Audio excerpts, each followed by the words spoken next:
செம்பருத்தி பூவில் அவ்வளோ நன்மைகள் இருக்குதுங்க. இந்த செம்பருத்தி பூ வந்துங்க நம்ம டீ வச்சு குடிக்கலாங்க. பெண்களுக்கு பார்த்தீங்கன்னா மாதத்தில் 3 நாள் இந்த மாதவிடாய் காலத்தில் வந்துங்க இந்த செம்பருத்தி பூவில் டீ வச்சு குடித்தாங்க கொஞ்சம் வயிறு வலியெல்லாம் இருக்காதுங்க. அதே மாதிரி இந்த மகரந்தத்தை கிள்ளி போட்டுங்க நம்ம அப்படியே பச்சையாக கூட சாப்பிட்லாங்க. இந்த செம்பருத்தி பூவுங்க இதோட தலைங்க சின்ன வெங்காயமெல்லாம் நல்லா அரைச்சுங்க சீவக்காய் தூள் கூட கலக்கி போட்டாங்க முடியும் நல்லா சைனிங்காங்க. அது இல்லாமல் நம்ம தலையில் இருக்கிற பொடுகு பேனெல்லாம் சுத்தமாயிருங்க. இதில் அவ்வளோ நன்மைகள் இருக்குதுங்க. இது நம்ம பச்சையாக கூட சாப்பிட்லாங்க.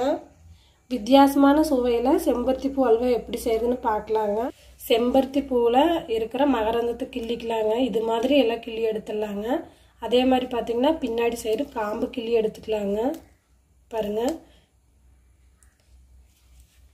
இதே மாதிரி எல்லா பூலையும் மகரந்தத்தையும் காம்பை கிள்ளிக்கலாங்க.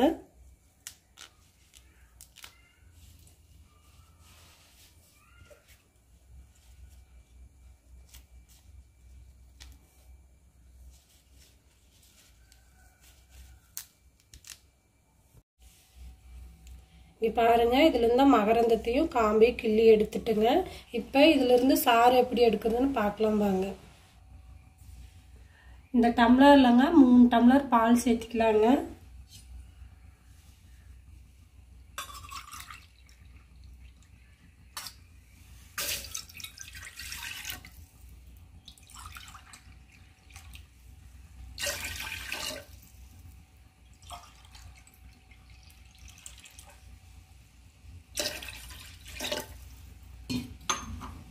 பால் காயிட்டுங்க.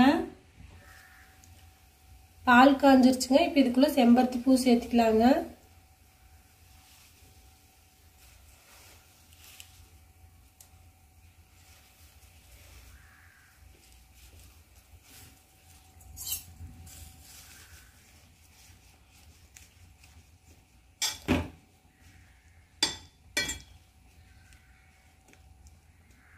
இப்போ பாலை மூடி வச்சிடலாங்க. நல்லா கொதிக்கிட்டுங்க.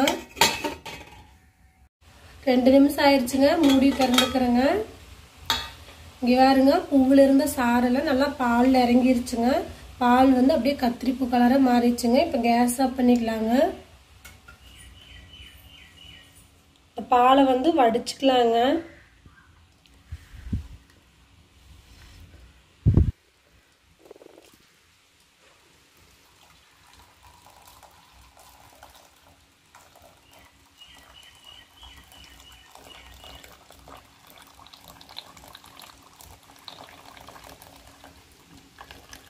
இப்போ பாலும் வடிச்செடுத்து வச்சுருக்குறேங்க.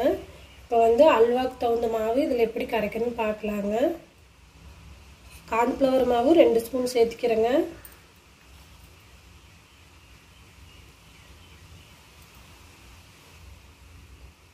அரிசி மாவு 1 ஸ்பூன் சேர்த்துக்கிறேங்க. இதே பால் ஊற்றி கட்டி இல்லாமல் கரைச்சிக்கலாங்க.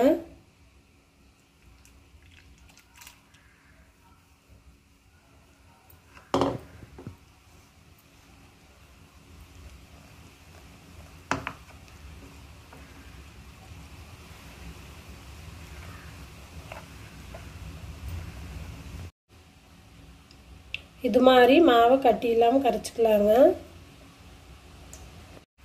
கடாய் காஞ்சிருச்சுங்க. இப்போ நெய் சேர்த்துக்கிறேங்க.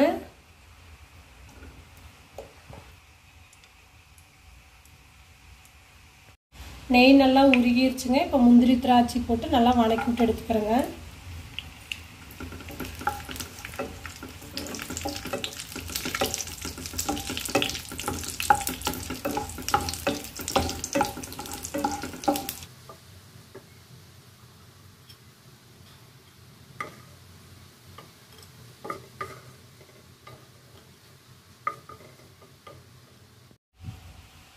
அதே நெய்யிலுங்க இந்த பால் சேர்த்துக்கிறேங்க.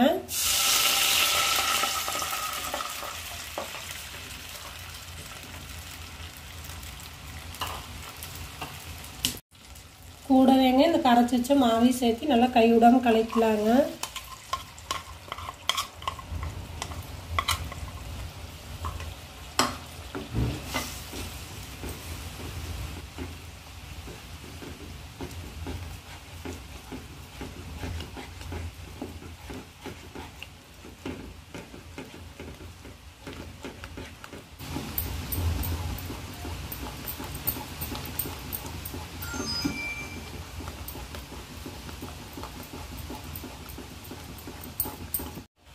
1/2 கப் சர்க்கரை எடுத்து வச்சிருக்கேங்க. இதையும் சேர்த்து நல்லா கலக்கலாங்க.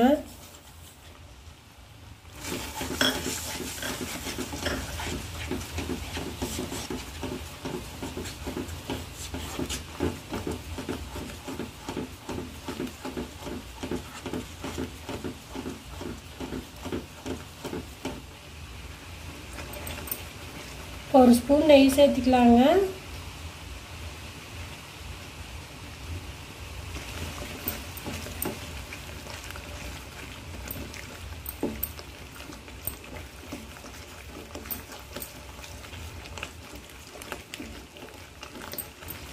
அல்வா பதம் வர அளவுக்கு நல்லா கலக்கலாங்க.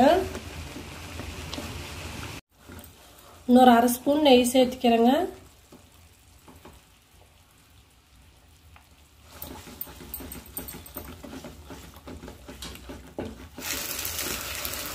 இப்போ செம்பருத்தி பூ அல்வா ரெடி ஆயிடுச்சுங்க. திராட்சை முந்திரி சேர்த்துக்கலாங்க.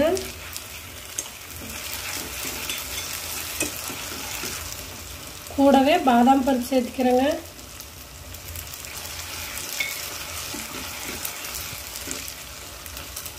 இப்போ கேஸ் ஆஃப் பண்ணிக்கலாங்க.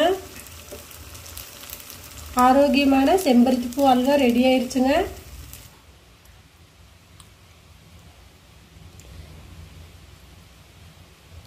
ஆரோக்கியமான செம்பருத்தி பூ அல்வா ரெடி ஆயிடுச்சுங்க. இது மாதிரி நீங்களும் செஞ்சு பாருங்க. செஞ்சு பார்த்துட்டு எப்படி இருக்குன்னு சொல்லுங்கள். இந்த வீடியோ உங்களுக்கு பிடிச்சிருந்துச்சுன்னா லைக் பண்ணுங்கள், ஷேர் பண்ணுங்கள், சப்ஸ்கிரைப் பண்ணி பக்கத்தில் இருக்கிற பெல் பட்டன் அமுக்குங்க. நன்றி.